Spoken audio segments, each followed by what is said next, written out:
We left London to travel and to find new experiences. Of course, the world at that time, 5 years ago, had different ideas for us with the pandemic, and we ended up in Portugal because the flight from where we were was the only one that we could get. My family have been in Portugal for many years, of course, so we came back to be with them as well. And we never left, basically because we were inspired by Portugal, by a movement that was happening here, and we were excited to be a part of it. There was no moment when we said, let's stay. Everything just sort of evolved, but we're very happy that we stayed here.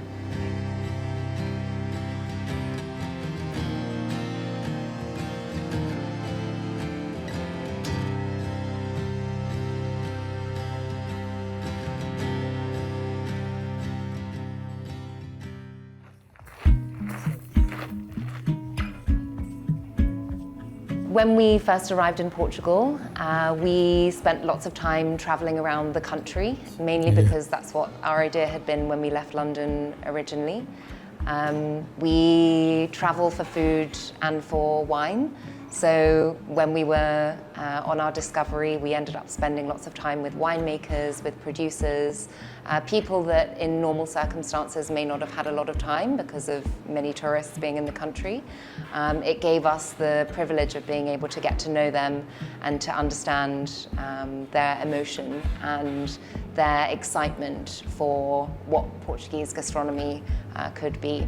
But we noticed a gap for the type of eating that we enjoy, which is more casual dining, but without a lack of focus on the ingredients. We were very inspired, as I said, by the producers that we met, and we wanted to use their products and tell their stories and almost act as a gateway for other people like us who were coming to visit Portugal, who wanted to understand more about the country, about its traditions, about the cultural fabric of the place. And we believe that through food, many stories can be told. We've always been very passionate about food and wine. David's family have worked in restaurants back in the UK, and I think it was his calling to do the same thing. I think it's one of the most difficult industries, especially at the moment, to be a part of. So it's really given us more of an empathy for this industry and what it gives back to people. And I think very quickly we understood that was, for us, the most important thing, was seeing people come to Austa, making memories, spending time with friends and family, making memories for the future. I think for us, when we thought about creating a restaurant, we felt that a more relaxed dining experience that still focused on incredible produce was missing. Of course, you have some incredible restaurants in the Algarve, fine dining restaurants that have well-deserved accolades. For us, we wanted to create something more simple, something that people could come to twice a week if they wanted to. For some people it's a treat, for others it's a regular occasion. But for us, yeah, it was about creating something that was casual, but also refined. Austa is first and foremost a farm-to-table restaurant. We work with producers that we feel proud to talk about, all of whom are working organically or with regenerative farming methods. All of our fish is coming from line catching or from artisanal boats. The menu is always changing every day. We have something new coming in. We also have our own organic garden and fruit orchard here too, so the team are out there picking things daily. We serve lots of vegetables from our own garden, of course. David keeps very busy in there. We look after it as a team, and it's really exciting to see everybody planting things and then picking them, and then, you know, eventually they end up on the plate, so that's really exciting for us too. Foi também um bocadinho por causa da horta que eu quis vir para este restaurante, porque, por exemplo, eu e o David falamos sempre, olha, está a entrar a altura dos tomates, vamos plantar tomates para nós termos tomates para servir na nossa cozinha. E ter todo esse pensamento e essa gestão de o que é que vai entrar em época, o que é que podemos plantar, o que é que podemos servir ao cliente. E o próprio cliente, quando entra pelo restaurante, poder passar por ali e ver os tomates, e ver o milho, e ver as beterrabas, e a seguir senta-se na mesa e vê os tomates, os milhos e as beterrabas, eu acho que é uma experiência super diferenciadora para o cliente, no bom sentido, e para nós próprios. Epá, preciso de uma beterraba. Ok, eu vou ali, apanho uma beterraba e uso a beterraba. E o facto de nós plantarmos muitas das coisas que servimos ajuda-nos a balançar de forma positiva os nossos gastos e sabemos perfeitamente o que é que estamos a servir, a qualidade que tem, os produtos que foram lá metidos.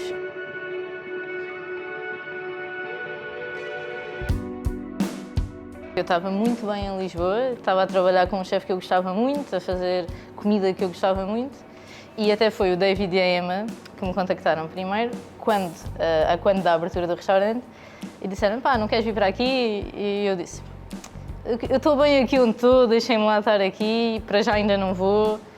E depois, uns meses depois, aquilo ficou ali atrás da orelha, fiquei a pensar, e como os meus pais são aqui do Algarve, eu já estava fora há algum tempo, pensei, pá, bora, porque é que não vamos? E juntei-me aqui ao restaurante há 2 anos e meio, sensivelmente, e foi isso, desde então estou aqui e estou bem.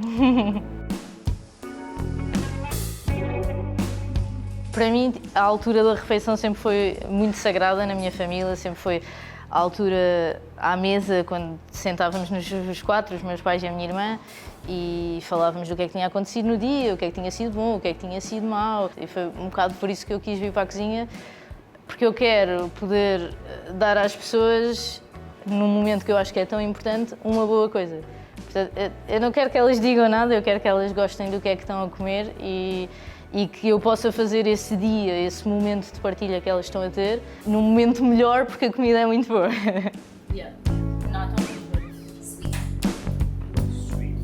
A nossa mudança é um bocado conforme o que os fornecedores nos oferecem. O nosso pensamento de menu é um bocado isso, eu ligo hoje ao senhor que nos fornece o peixe e digo, olha, o que é que tens para amanhã? Ou para a semana, o que é que vai estar bom para a semana?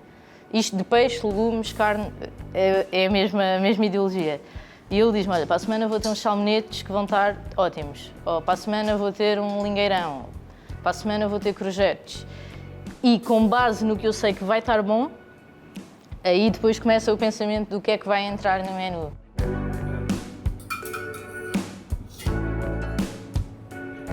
Nós temos um prato de atum agora que é com o soro que nós aproveitamos do iogurte, que usamos durante a manhã. Com esse soro fazemos um molho, muito aromatizado, cheio de gengibre, limas, chilis, coisas assim, cheio de força. O atum é só levemente decorado. Depois tem óleo de coentros, salicórnias da nossa ria, algas da nossa ria. Portanto, eu acho que é um prato que é muito o que nós somos aqui. É o círculo, os bons produtos, o utilizar coisas que não são de utilização única. Estamos a usar o soro do iogurte que é utilizado na manhã. E também temos uma sobremesa agora, que é com tudo o que temos no quintal. Portanto, eu também acho que essa também é notória, porque é as ameixas do quintal, as nectarinas do quintal, o limão do quintal. Pegamos em tudo o que o quintal nos estava a dar e apresentamos em sobremesa.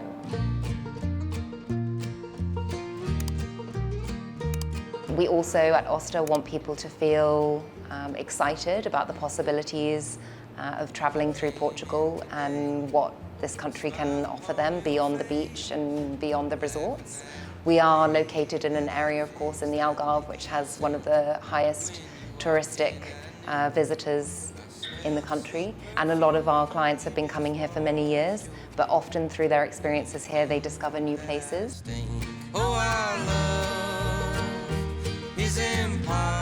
So when we were developing Austa, we wanted to create a space as well that represented our location.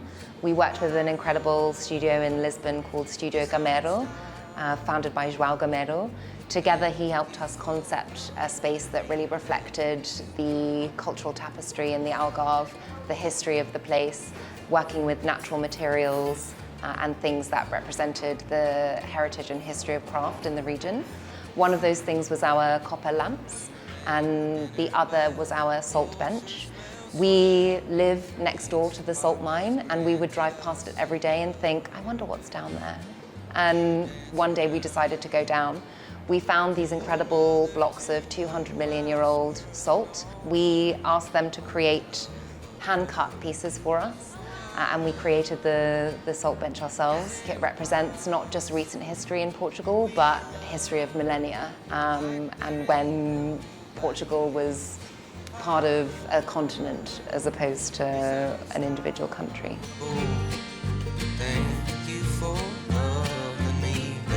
For us, the awards are a validation of not just the work that's happening in our kitchen, but also the work of the producers, the farmers that we're working with. What they do is much, much harder than what we do. So to have such bodies recognise our work, but also their work, is really important and makes those things feel great for us. Todos nós vimos para aqui todos os dias para dar a melhor refeição ao cliente que vem cá jantar. E temos clientes muito felizes, e se temos clientes muito felizes, nós também ficamos muito felizes com isso.